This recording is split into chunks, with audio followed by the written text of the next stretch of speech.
Sihir ini juga termasuk perkara yang merusak kehidupan. Kita semua sama-sama maklum bahwa sihir sebenarnya bukan persoalan baru. Sejak sebelum datang Islam, sihir itu sudah ada. Di zaman Yunani kuno, sihir ada. Di zaman Mesir kuno, di zaman Cina kuno, dan yang lain-lain yang serba kuno, sihir itu sudah ada. Bahkan para nabi pun, para rasul yang diutus oleh Allah Subhanahu wa ta'ala, senantiasa berhadapan dengan ahli-ahli sihir untuk menguji kebenaran dari misi yang mereka bawa. Sihir adalah perbuatan di luar kebiasaan yang bisa dikerjakan oleh ahlinya dengan bantuan jin atau setan. Hukum mempelajari sihir adalah haram, mengamalkannya lebih haram lagi. Sebab itu saudara-saudara, sihir merupakan perbuatan merusak yang harus kita jauhi. Ciri-ciri daripada perbuatan sihir, pertama, ia mengandung tipuan, bayangan khayal. Di zaman Nabi Musa misalnya, orang melihat tambang-tambang itu seperti ular. Nabi Musa melayangkan tongkatnya menjadi ular-ular besar yang memakan ular-ular kecil ciptaan tukang-tukang sihir Fir'aun tadi. Lalu sihir bisa terjadi dengan bantuan jin kafir atau setan. Kemudian ciri yang ketiga, sifatnya halus dan tersembunyi.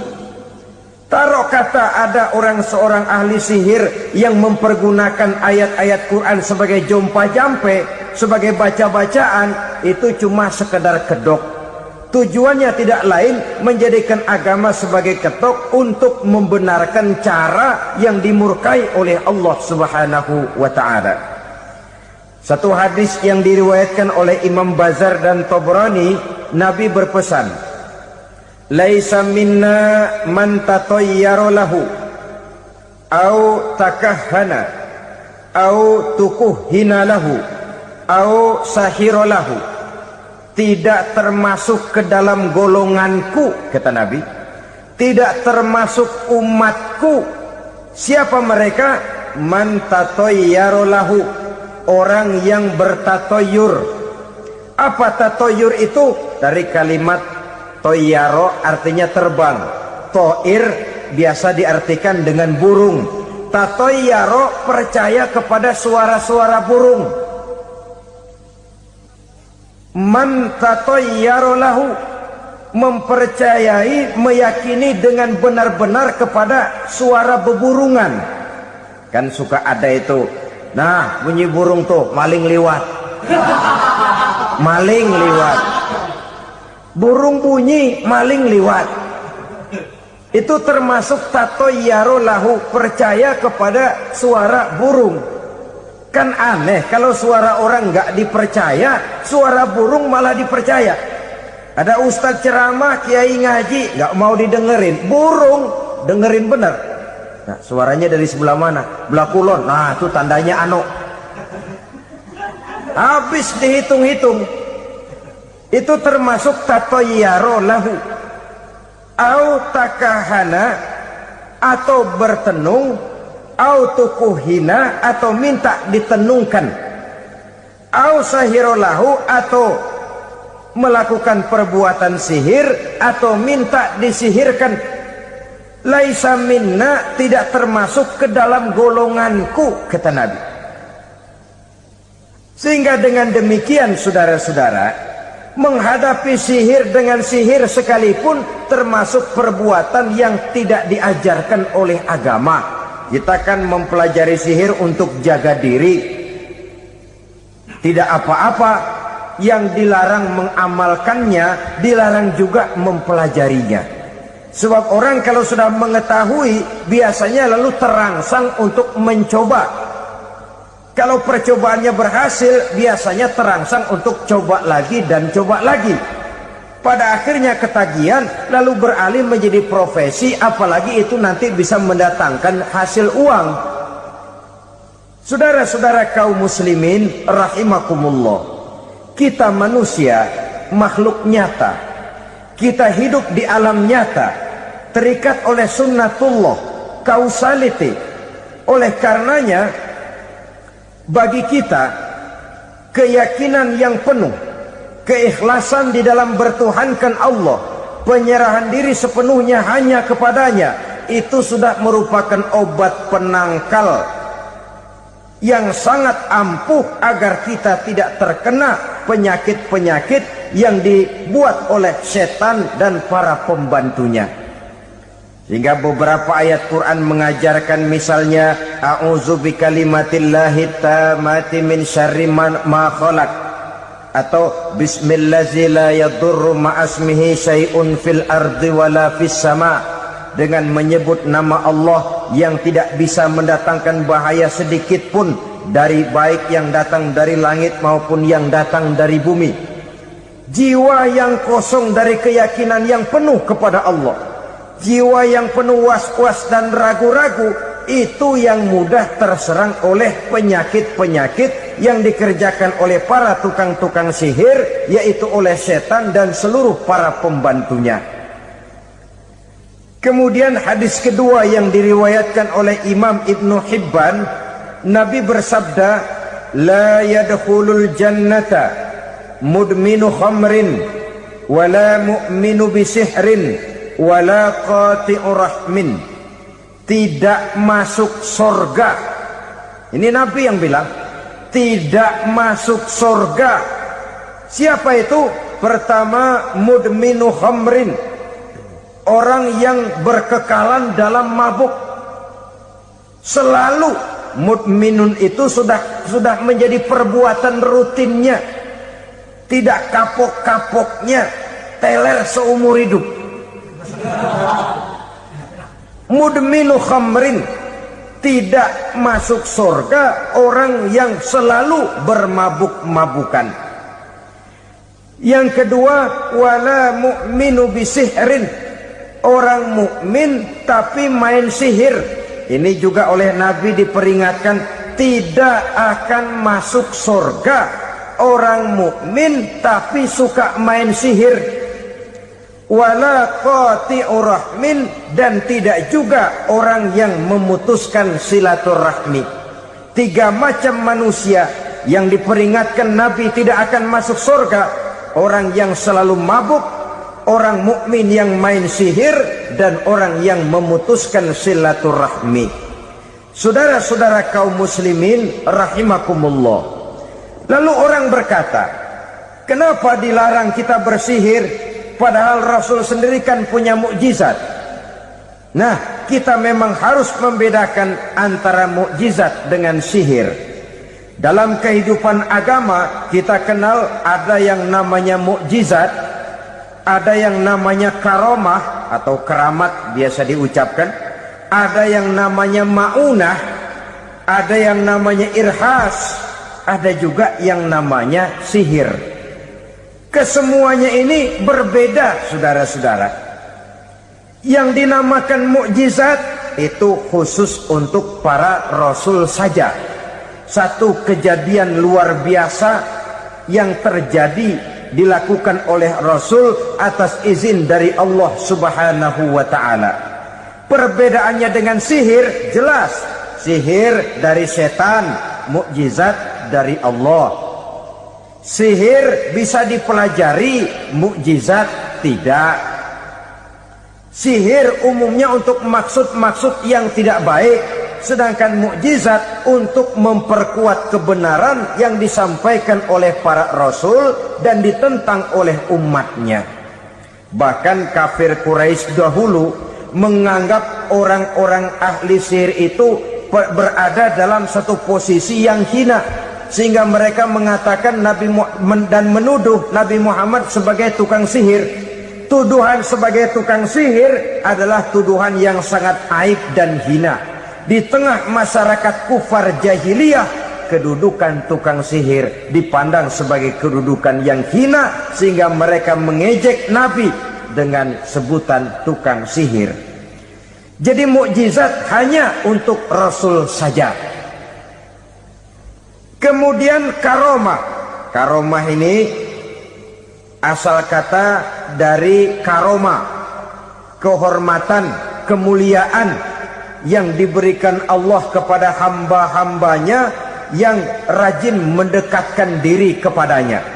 Oleh karena ketekunannya melaksanakan ibadah, Allah memberikan keistimewaan kepada orang itu yang dengan keistimewaannya dia bisa mengerjakan yang tidak bisa dikerjakan oleh orang lain. Karomah hanya bisa dicapai dengan prestasi ibadah. Kalau sihir mau ibadah apa enggak, asal dia belajar, bersatu dan berteman dengan setan, memenuhi persyaratan-persyaratan setan, biasanya lalu bisa. Sedangkan karomah tidak mungkin terwujud tanpa orang mendekatkan diri sedekat-dekatnya kepada Allah Subhanahu wa ta'ala. Maka kita lihat biasanya orang-orang yang punya ilmu sihir, mukanya rata-rata nggak enak dilihat.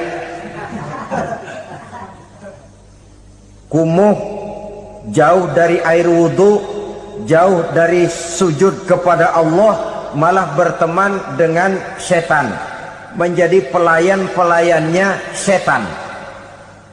Saudara-saudara, adapun maunah, keistimewaan yang diberikan Allah kepada hamba-hambanya yang belum sampai kepada tingkat wali, tapi orang itu lebih banyak kebaikannya daripada kesalahannya. Umpamanya saudara jalan bertiga di pinggir jalan, saudara ada pada posisi di tengah, lalu bertiga ini ketabrak mobil. Menurut perhitungan saudara mati lebih dahulu, tapi terjadi hal yang aneh, dua teman saudara mati, saudara malah cuma luka dan lecet sedikit saja. Apa itu? Kalau kita lebih banyak kebaikannya daripada kesalahannya, itu yang dinamakan maunah, pertolongan yang diberikan Allah kepada hamba-hambanya yang lebih banyak kebaikannya daripada kesalahannya. Sedangkan yang dinamakan irhas, kejadian luar biasa pada diri seseorang pada waktu dia masih kecil, yang menunjukkan tanda-tanda keistimewaannya. Itu umumnya pada para nabi pada usia kecilnya sudah ada irhas, tanda-tanda istimewa. Jelas baik mukjizat, karomah, maunah maupun irhas berbeda dengan sihir. Sihir ini jelas saja merupakan bantuan dan persekutuan antara manusia dengan setan. Padahal setan, kata Allah dalam Al-Quran, innahu lakum aduwwum mubin, sesungguhnya setan bagi kamu adalah musuh yang sangat jelas. Saudara-saudara kaum muslimin rahimakumullah, di zaman sekarang dalam menghadapi beban kehidupan yang makin pelik, menghadapi stres yang tidak kunjung selesai, menghadapi persoalan-persoalan yang teramat berat, orang sering mencari jalan keluar kepada hal-hal yang menurut pendapatnya bisa meringankan beban moralnya itu. Pergilah dia mencari sesuatu yang dapat meringankan bebannya. Dan tidak jarang yang jatuh ke pangkuan tukang-tukang tenung, ke pangkuan tukang-tukang sihir, yang mereka itu oleh Quran dijelaskan kazabal munajjimun walau sodaku. Tukang-tukang tenung, tukang-tukang sihir, mereka itu bohong walaupun benar. Maksudnya bohong walaupun benar, artinya kalau yang mereka kerjakan benar, itu sih kebenaran. Benar dengan kebenaran itu lain. Kebenaran, kebetulan bisa, tapi tidak untuk selalu. Apalagi kalau itu sudah membahayakan kehidupan orang lain. Jadi oleh karena itu Nabi berpesan, jauhilah daripada sihir. Kalau sudah jauhilah dari sihir, artinya ya jauhilah daripada mempelajarinya, jauhilah daripada bergaul dengan orang-orang yang ahli di bidang itu, karena dari pergaulan segalanya bisa menular. Riba alias renten, kedoknya adalah menolong orang, tapi sama juga bulu buntutnya dilepas, palanya dicekek. Menolong orang pada akhirnya menjadi beban bagi seseorang. Dan memang mencari orang-orang yang berada dalam posisi kesulitan. Biasanya di daerah-daerah di mana musim paceklik, jadi lapangan kerja sulit, sedangkan urusan perut tidak bisa ditunda. Akhirnya orang terjebak ke dalam rentenir, ke dalam riba, ke dalam renten. Bunga berbunga, sehingga satu saat jumlah bunganya bisa lebih besar dari jumlah pinjaman pokoknya. Kemudian kalau juga ternyata tidak bisa dibayar, rumah jadi taruhan. Memang rumah satu-satunya, begitu rumah ditarik mulain camping. Bukankah pada akhirnya akan mewariskan kesengsaraan? Oleh karena itu, kepada kita berusahalah jangan berhubungan dengan rentenir, jangan makan renten dan riba kepada mereka yang melaksanakan riba. Walaupun mendatangkan keuntungan materi, tapi percayalah harta yang didapat dengan jalan riba tidak akan membawa keberkahan. Manakala tidak membawa keberkahan, dia tidak akan mendatangkan ketenangan di dalam kehidupan kita. Oleh karenanya, memakan harta riba termasuk perbuatan yang merusak sendi-sendi kehidupan sosial, merusak kehidupan orang lain, merusak kehidupan masyarakat, tetangga, pergaulan, dan sebagainya. Memakan harta anak yatim dengan cara yang zalim. Nih, memang lezat. Anak yatim itu nggak tahu urusan apa-apa. Kita diamanahkan untuk mengurusinya. Kadang-kadang dibentuklah panitia penyantunan yatim piatu. Yatimnya mah tetap kelaparan, panitianya yang pada gendut.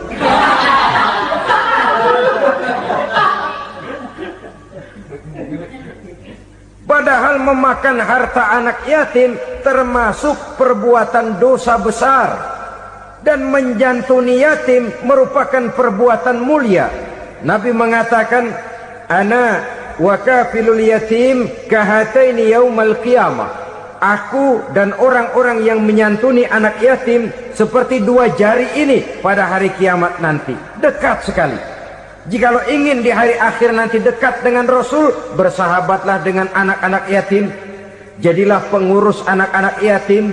Bangunlah panti-panti asuhan yatim. Pada saat bapak ibunya meninggal, kitalah yang menjadi orang tuanya. Bahkan sedemikian besar perhatian Islam terhadap anak-anak yatim ini, sehingga Quran memberikan peringatan, ara'aital ladzi yukadzibu biddin fadzalikal ladzi yad'ul yatim wa la yahuddu ala ta'amil miskin. Tahukah kamu siapa orang yang mendustakan agama, beragama tapi dianggap dusta, salatnya dusta, puasanya dusta karena agamanya sudah berdusta. Siapa mereka? Fazalikal ladzi yad'ul yatim, orang yang menyia-nyiakan anak yatim, wala yahuddu ala ta'amil miskin, dan tidak pernah memberi makan kepada orang-orang yang menderita kemiskinan. Menyia-nyiakan, meninggalkan anak yatim termasuk perbuatan yang divonis kita sebagai orang yang mendustakan agama. Saudara-saudara kaum muslimin rahimakumullah, maka sangat dicela mengeksploitir anak-anak yatim, menjadikan mereka sebagai kedok untuk mencari kekayaan pribadi. Tetapi jikalau ikhlas, ganjarannya sangat besar, nilai pahalanya sangat besar. Menyantuni yatim tidak hanya setahun sekali. Kalau Muharram pakai istilah lebaran yatim, dibentuklah panitia, diberilah beras, uang 45.000 rupiah, alhamdulillah. Tapi jangan lupa, si yatim tidak hidup cuma satu hari. Dia tidak hidup cuma di bulan Muharram saja. Dia hidup 12 bulan dalam setahun. Sebagaimana anak-anak yang lain, dia juga berhak punya masa depan. Dia juga berhak menikmati bangku sekolah. Dia berhak mengenyam arti dan makna pendidikan. Dia berhak membekali diri dengan ilmu dan pengetahuan seperti halnya anak-anak yang lain. Maka kita yang diberikan keluasan oleh Allah, ingatlah itu. bersahabatlah dengan anak-anak yatim, santuni mereka. Perkara setahun sekali di bulan Muharram, alhamdulillah, itu bagus bin Thayyib alias baik. Tapi tentu dan tentu sekali lagi, si yatim tidak hanya hidup di bulan Muharram. Dia hidup 12 bulan dalam setahun, 24 jam di dalam sehari. Oleh karenanya, menyia-nyiakan mereka pada saat posisi kita memang mampu akan memojokkan kita dalam satu posisi di mana kita dianggap sebagai orang yang mendustakan agama, memakan harta anak yatim dengan cara yang zolim. Bapaknya udah meninggal, kebunnya lebar, anaknya dikelecehin. Nah, dah kamu nggak usah pusing, nanti saya yang ngurus. Akhirnya bukan ngurus, nguras. Si yatim mungkin tidak tahu bahwa dia disia-siakan, haknya diambil, miliknya dizalimi. Tapi Allah yang akan membalasnya dengan seadil-adilnya. Maka makan harta anak yatim biasanya balasannya tokcer bin paten. Nggak banyak selang tempo itu, nggak percaya cobain dah. Nyobain aja kan nggak bayar, umpama memakan harta anak yatim dengan cara yang zolim, ganjarannya biasanya kontan. Kenapa? Ratapan si miskin, untayan air matanya, jeritan kepedihan hatinya, membuka pintu langit, permohonannya diijabah, getaran hatinya didengarkan oleh Allah, maka balasannya biasanya kontan, spontan, tidak menunggu waktu terlalu lama. Itu di dunia, belum lagi di akhirat nanti. Bukankah dalam riwayat Mi'raj diceritakan Nabi melihat di neraka itu orang perutnya sebesar rumah? La haula wala quwata. Itu perut kayak rumah, bagaimana jalannya tuh?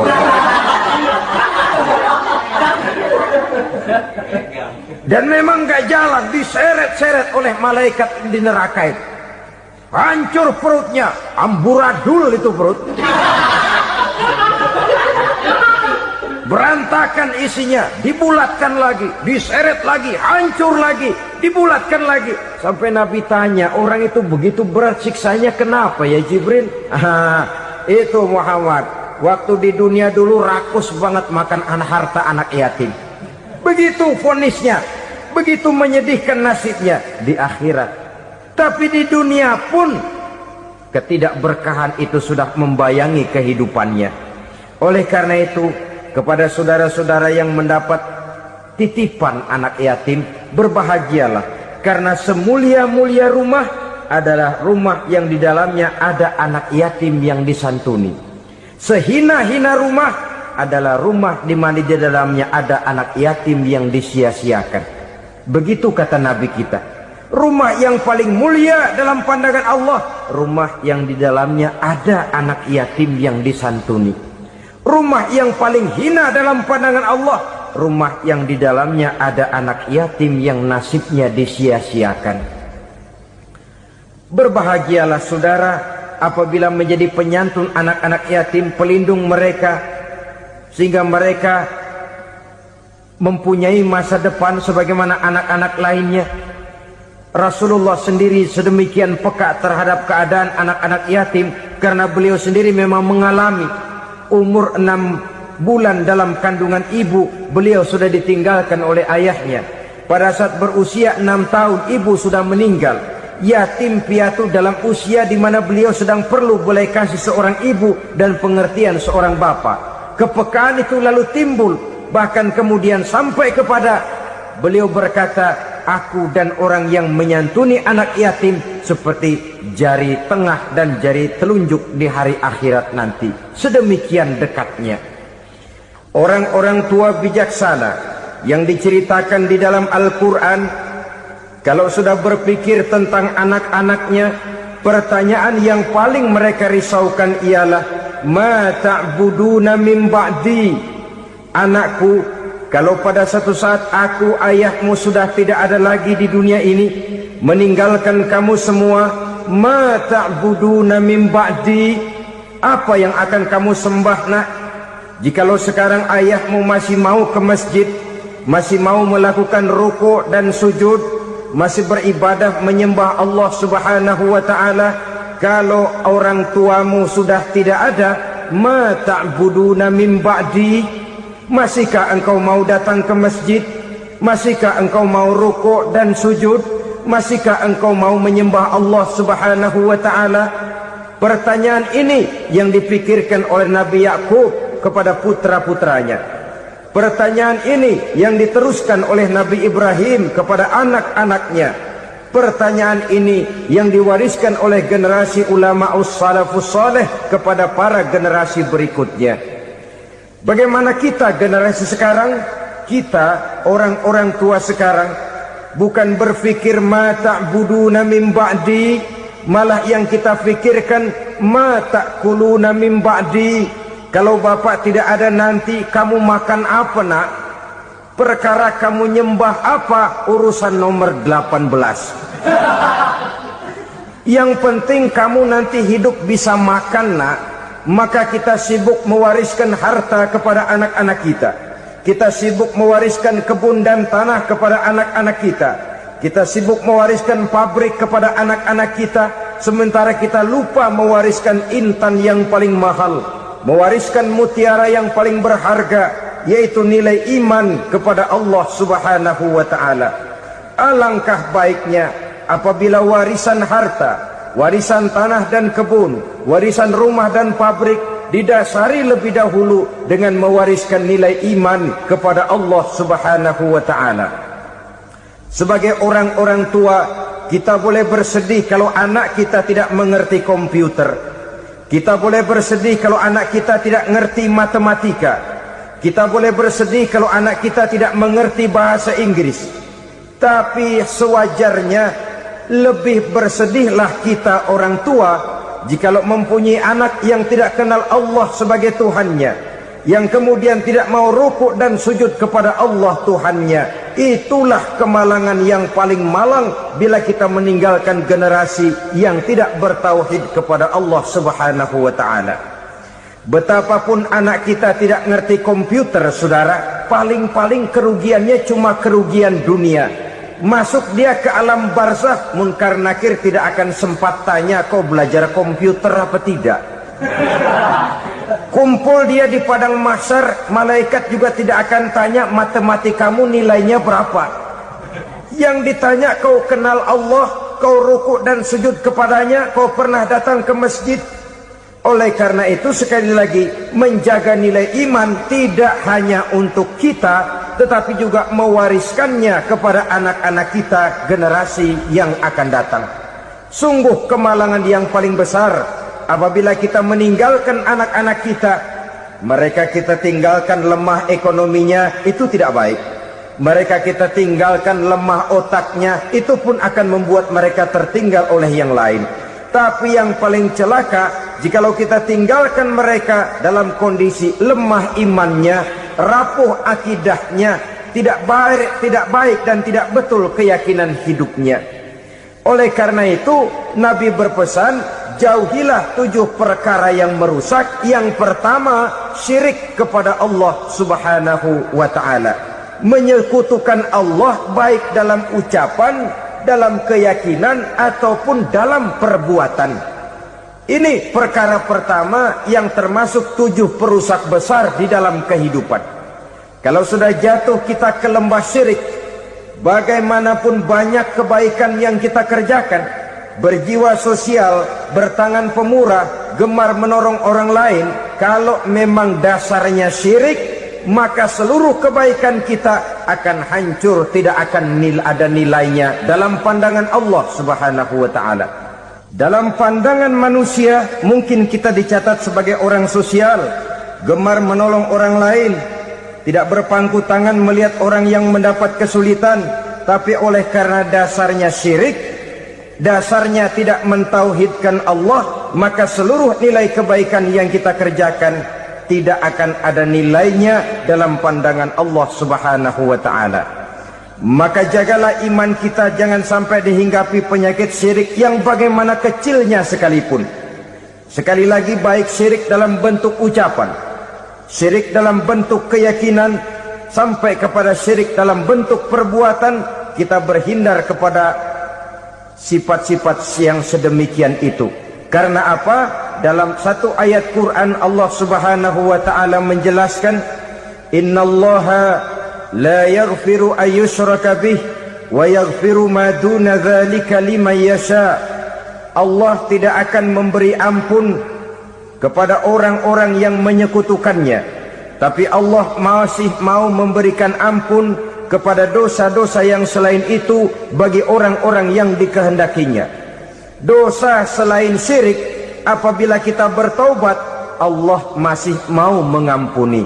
Tapi kalau sudah jatuh ke tempat syirik, itu sudah dosa yang tidak berampun. Taubatnya tidak lain melepas syirik, kembali kepada tauhid, berkeyakinan bahwa hanya ada Allah Subhanahu wa ta'ala, Tuhan satu-satunya yang lam yalid walam yulad walam yakul lahu kufuwan ahad. Tidak beranak, tidak pula diperanakkan, dan tidak satupun yang dapat menyerupai Tuhan Allah Subhanahu wa ta'ala. Saudara-saudara kaum muslimin rahimakumullah, bahwa kita di zaman sekarang memang tidak menyembah berhala, ya. Bahwa kita tidak berterang-terangan mengatakan Tuhan lebih dari satu, memang. Bahwa kita tidak berkeyakinan Tuhan itu punya anak atau diperanakkan, tentu. Tapi dalam perbuatan dan i'tiqad, kita kadang-kadang jatuh tanpa kita sadari ke tempat yang bernama syirik ini. Oleh karenanya, di zaman di mana teknologi makin canggih, di mana kemajuan pembangunan makin menjangkau berbagai aspek kehidupan, diperlukan keseimbangan antara kemajuan fisik material dengan kemajuan mental spiritual.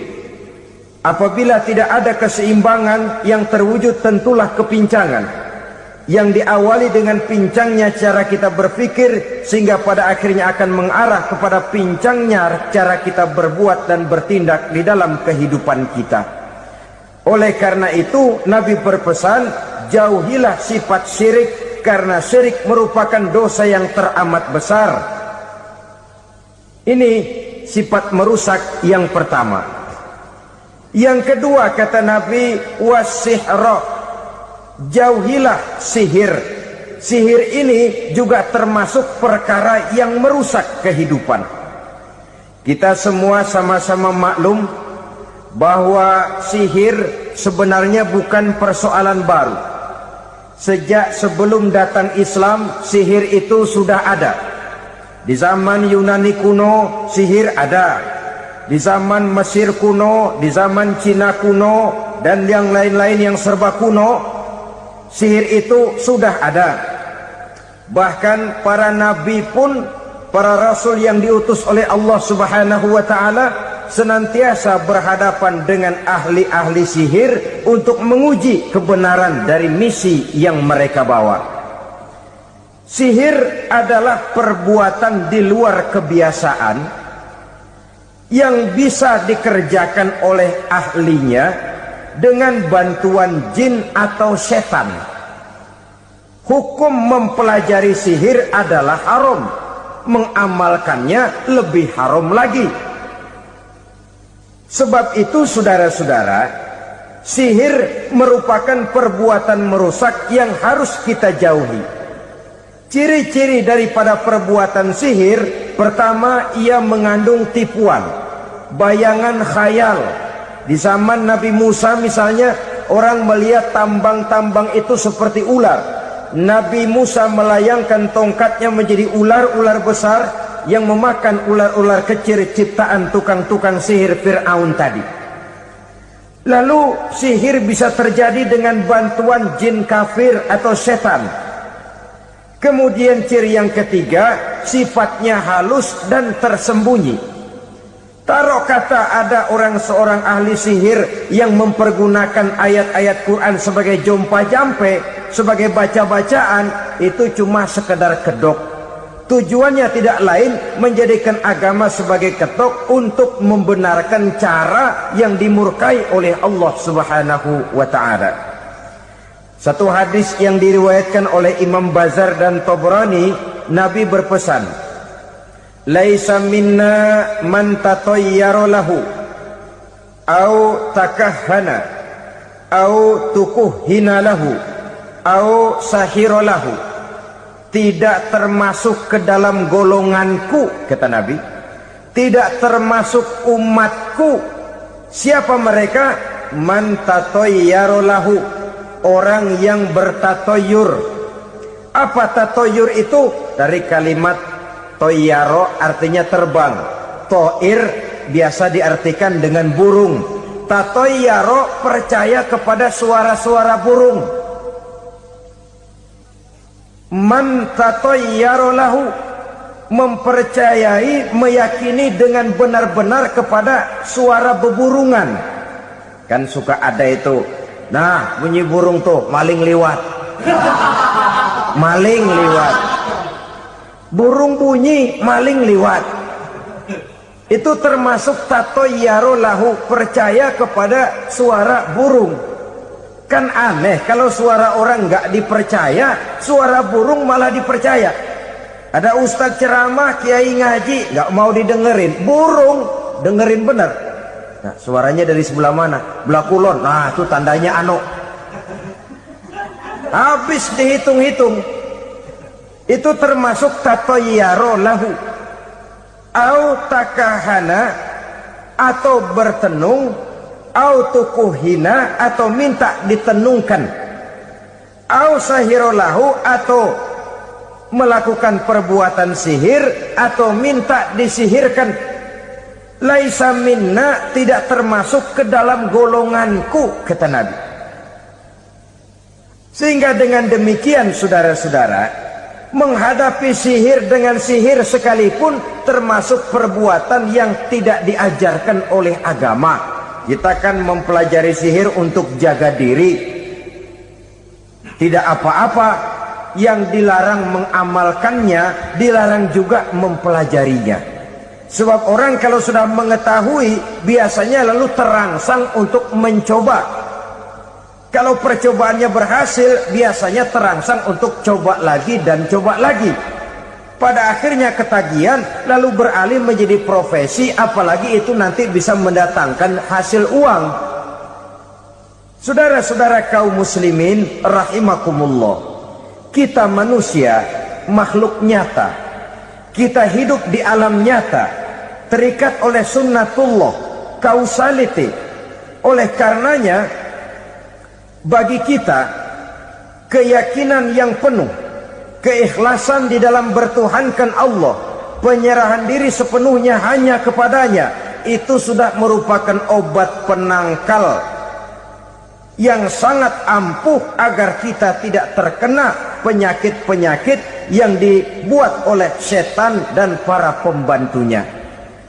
Sehingga beberapa ayat Quran mengajarkan, misalnya a'udzu bikalimatillahi tammati min syarri ma khalaq, atau bismillazi la yadurru ma'asmihi syai'un fil ardi wala fis sama, dengan menyebut nama Allah yang tidak bisa mendatangkan bahaya sedikit pun, dari baik yang datang dari langit maupun yang datang dari bumi.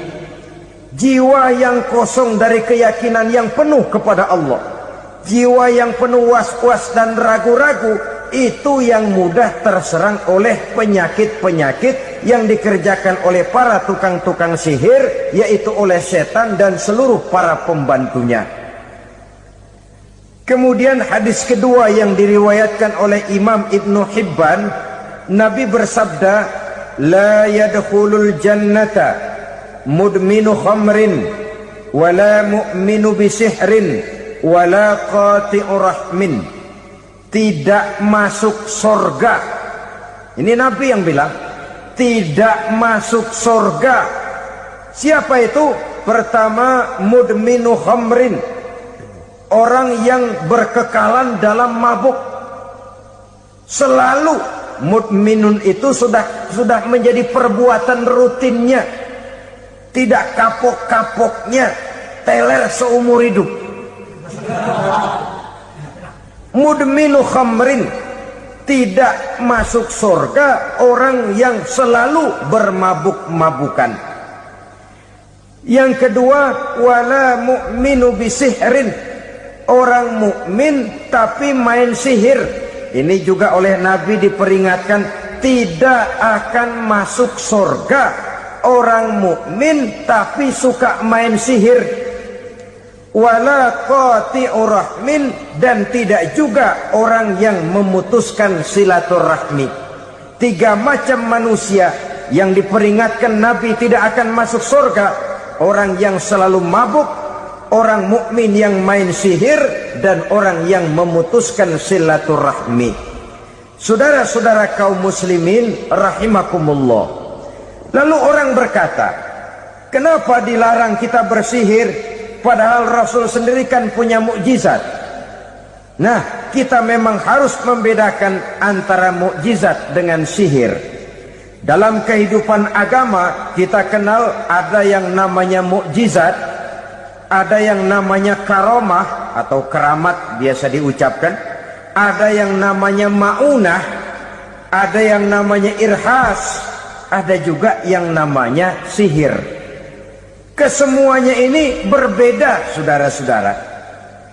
Yang dinamakan mukjizat itu khusus untuk para rasul saja. Satu kejadian luar biasa yang terjadi dilakukan oleh rasul atas izin dari Allah Subhanahu wa taala. Perbedaannya dengan sihir jelas. Sihir dari setan, mukjizat dari Allah. Sihir bisa dipelajari, mukjizat tidak. Sihir umumnya untuk maksud-maksud yang tidak baik, sedangkan mukjizat untuk memperkuat kebenaran yang disampaikan oleh para rasul dan ditentang oleh umatnya. Bahkan kafir Quraisy dahulu menganggap orang-orang ahli sihir itu berada dalam satu posisi yang hina, sehingga mereka mengatakan Nabi Muhammad dan menuduh Nabi Muhammad sebagai tukang sihir.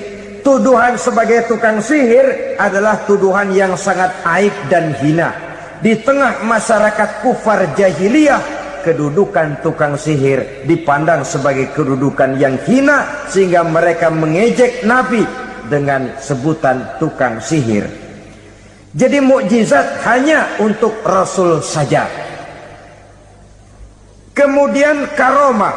Karomah ini asal kata dari karomah, kehormatan, kemuliaan yang diberikan Allah kepada hamba-hambanya yang rajin mendekatkan diri kepadanya. Oleh karena ketekunannya melaksanakan ibadah, Allah memberikan keistimewaan kepada orang itu, yang dengan keistimewaannya dia bisa mengerjakan yang tidak bisa dikerjakan oleh orang lain. Karomah hanya bisa dicapai dengan prestasi ibadah. Kalau sihir, mau ibadah apa enggak, asal dia belajar, bersatu dan berteman dengan setan, memenuhi persyaratan-persyaratan setan, biasanya lalu bisa. Sedangkan karomah tidak mungkin terwujud tanpa orang mendekatkan diri sedekat-dekatnya kepada Allah Subhanahu wa ta'ala. Maka kita lihat biasanya orang-orang yang punya ilmu sihir, mukanya rata-rata nggak enak dilihat. Kumuh, jauh dari air wudhu, jauh dari sujud kepada Allah, malah berteman dengan setan, menjadi pelayan-pelayannya setan. Saudara-saudara, adapun maunah, keistimewaan yang diberikan Allah kepada hamba-hambanya yang belum sampai kepada tingkat wali, tapi orang itu lebih banyak kebaikannya daripada kesalahannya. Umpamanya, saudara jalan bertiga di pinggir jalan, saudara ada pada posisi di tengah, lalu bertiga ini ketabrak mobil. Menurut perhitungan saudara mati lebih dahulu, tapi terjadi hal yang aneh, dua teman saudara mati, saudara malah cuma luka dan lecet sedikit saja. Apa itu? kalau kita lebih banyak kebaikannya daripada kesalahannya, itu yang dinamakan ma'unah, pertolongan yang diberikan Allah kepada hamba-hambanya yang lebih banyak kebaikannya daripada kesalahannya. Sedangkan yang dinamakan irhas, kejadian luar biasa pada diri seseorang pada waktu dia masih kecil, yang menunjukkan tanda-tanda keistimewaannya. Itu umumnya pada para nabi pada usia kecilnya sudah ada irhas, tanda-tanda istimewa. Jelas baik mukjizat, karomah, maunah maupun irhas berbeda dengan sihir. Sihir ini jelas saja merupakan bantuan dan persekutuan antara manusia dengan setan. Padahal setan, kata Allah dalam Al-Quran, innahu lakum aduwwum mubin, sesungguhnya setan bagi kamu adalah musuh yang sangat jelas. Saudara-saudara kaum muslimin rahimakumullah, di zaman sekarang dalam menghadapi beban kehidupan yang makin pelik, menghadapi stres yang tidak kunjung selesai, menghadapi persoalan-persoalan yang teramat berat, orang sering mencari jalan keluar kepada hal-hal yang menurut pendapatnya bisa meringankan beban moralnya itu. Pergilah dia mencari sesuatu yang dapat meringankan bebannya. Dan tidak jarang yang jatuh ke pangkuan tukang-tukang tenung, ke pangkuan tukang-tukang sihir, yang mereka itu oleh Quran dijelaskan kadzabal munajjimun walau sodaku. Tukang-tukang tenung, tukang-tukang sihir, mereka itu bohong walaupun benar.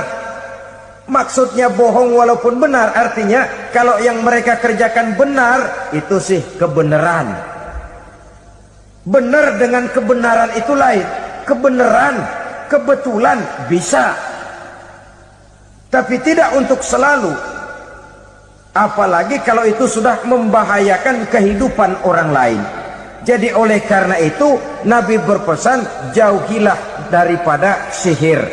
Kalau sudah jauhilah dari sihir, artinya ya jauhilah daripada mempelajarinya, jauhilah daripada bergaul dengan orang-orang yang ahli di bidang itu, karena dari pergaulan segalanya bisa menular. Baiklah saudara, ini yang kedua. Yang ketiga pesan Nabi, wa qatlan nafsil lati harramallahu illa bil haqq, membunuh orang lain dengan cara yang tidak benar, membunuh orang yang diharamkan oleh Allah Subhanahu wa taala untuk melakukannya kecuali dengan alasan yang benar. Kita tahu Islam adalah agama damai, sesuai dengan namanya. Ia tidak dikembangkan dengan pedang dan kekerasan. Ia dikembangkan dengan keteladanan dan tuntunan moral. Oleh karena Islam bukan agama kekerasan, Islam pun tidak mementingkan dan mengajarkan kekerasan kecuali dengan alasan yang benar dan bisa dipertanggungjawabkan. Membunuh dengan sengaja, menghilangkan nyawa orang lain tanpa alasan yang bisa dibenarkan adalah merupakan dosa besar dan satu di antara 7 perkara yang bisa mendatangkan kerusakan dalam kehidupan dan yang hendaknya harus kita jauhi. Saudara-saudara kaum muslimin rahimakumullah, beberapa waktu yang lalu di sebuah kota kecil yang indah bernama New Auckland. Saudara tahu New Auckland? Tuh dari Gunung Kidul masih ngidul lagi. Pernah diadakan satu seminar yang membicarakan bagaimana menyelamatkan masyarakat manusia dari bahaya Perang Dunia Ketiga. Diperkirakan kalau terjadi Perang Dunia Ketiga, manusia tidak akan tersisa. Sebab apa? Pada waktu itu cadangan nuklir yang dimiliki oleh bersama Amerika dan Rusia konon sudah sanggup memusnahkan 6 miliar manusia pada saat jumlah manusia baru 5 miliar. Jadi kelebihan nuklir dunia ini. Kalau terjadi Perang Dunia Ketiga, sulit manusia untuk tersisa. Maka dibahaslah di dalam seminar itu, wah, supaya tidak terjadi perang dunia ketiga, maka perlombaan membuat senjata-senjata canggih, alat-alat pembunuh modern harus segera dibatasi. Dibahas, tidak mungkin kita membatasi perlombaan membuat senjata. Kenapa? Makin maju ilmu dan teknologi, makin canggih senjata yang ditemukan. Atom sudah meningkat menjadi nuklir, nuklir sudah meningkat menjadi neutron, dan kita tahu bom yang bernama neutron ini bom yang cukup membunuh tanpa perlu merusak. Artinya kalau dia diledakkan di kota kita ini, bangunan utuh, jembatan tidak ambruk, rumah-rumah tetap berdiri, tapi semua yang bernama hidup mati. Itu katanya lebih sopan dari bom atom.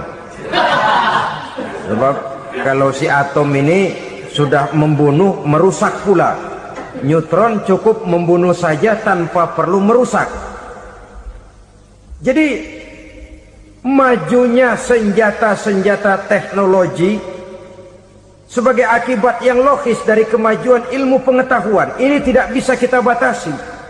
Dan memang sebenarnya yang bahaya bukan senjatanya, tapi manusia yang mengendalikan senjata itu. Mereka kembali kepada prinsip the man behind the gun. Bukan senjatanya yang bahaya, tapi manusia yang mengendalikan senjata itu yang bahaya. Walaupun senjatanya modern, katakanlah model M16 umpamanya, kalau yang mengendalikannya orang beriman, insya Allah aman. Tapi biar megang cuma senapan angin, kalau yang megang orang brutal, ngeri kita deket-deket. Apalagi kalau memang bukan ahlinya menggunakan senjata, bisa ngeker kaki kena jidat.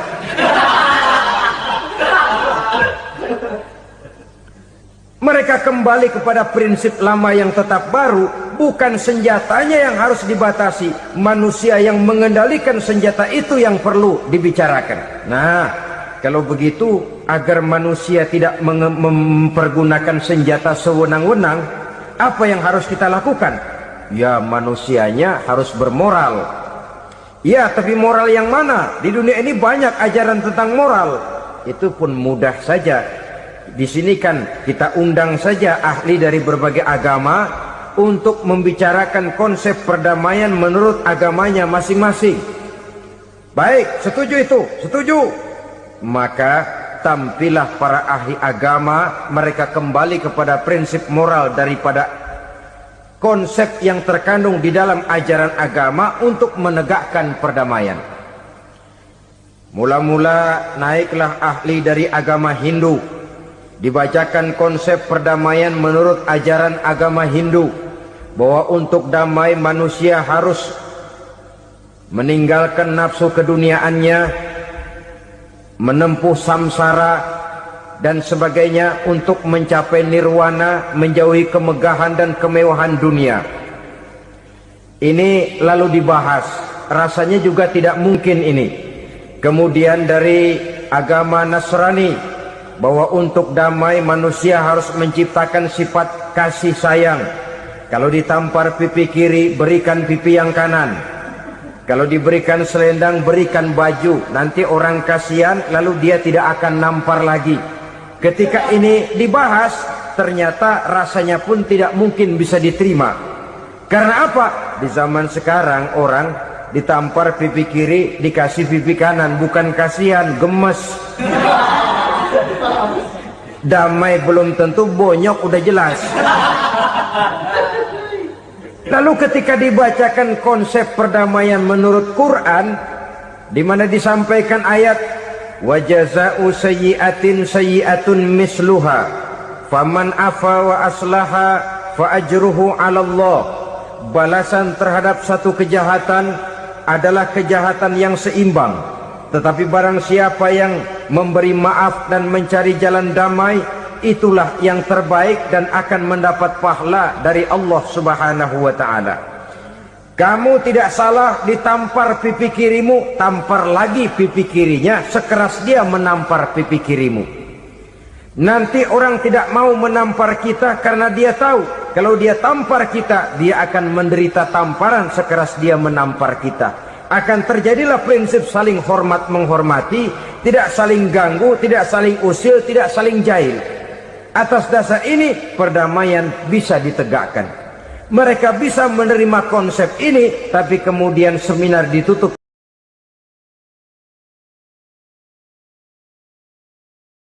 Assalamualaikum warahmatullahi wabarakatuh. Welcome back to my channel. Oke teman-teman, sore hari ini kita mancing dulu ya. Cari strike-nya di spot bawah gorong-gorong ini. Nanti kita coba di sini dulu. Kita jalan-jalan ke lokasi lain mungkin kalau belum ada sambaran ya. Seperti biasa kita pakai umpan cacing guys. Ini dia umpan kita. Oke. Kita pasang dulu. Bismillahirrahmanirrahim. Mudah-mudahan amis. Oke.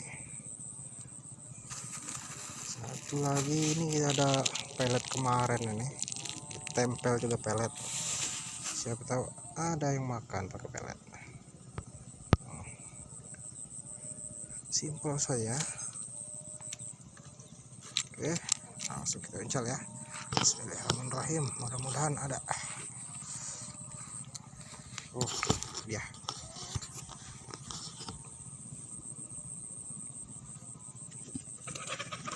Kita taruh guys.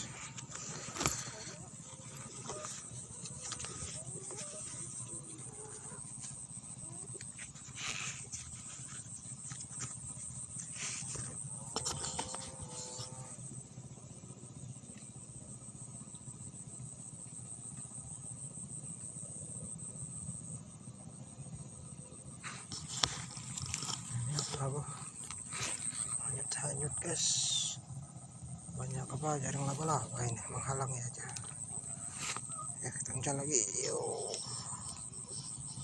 Apa yuk.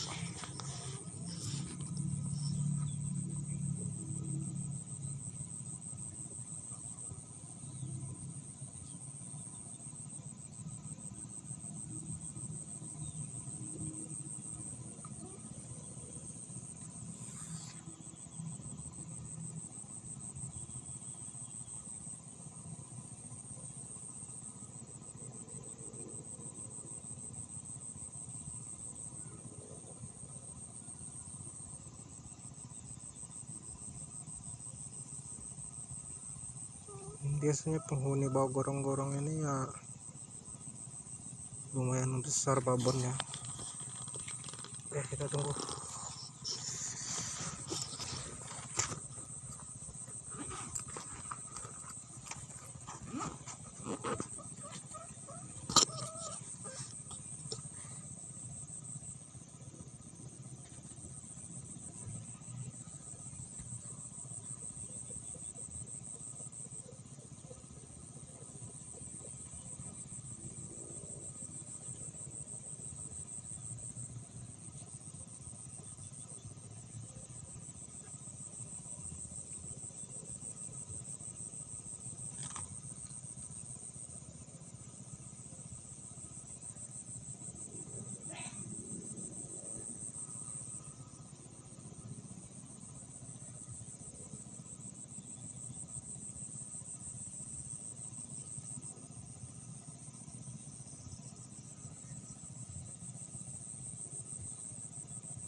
Belum ada pergerakan.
Harus terus sabar.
Ini spotnya airnya surut ini, jadi hanyut.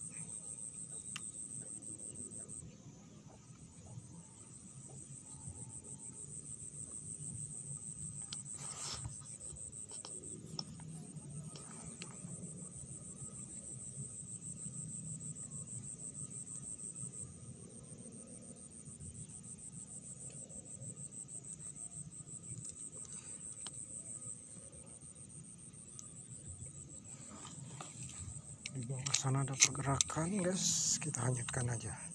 Siapa tahu ada ikan babon yang makan kalau dihanyutin ke dalam. Kalau kencang berarti udah kena.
Mana ini guys, belum ada pergerakan.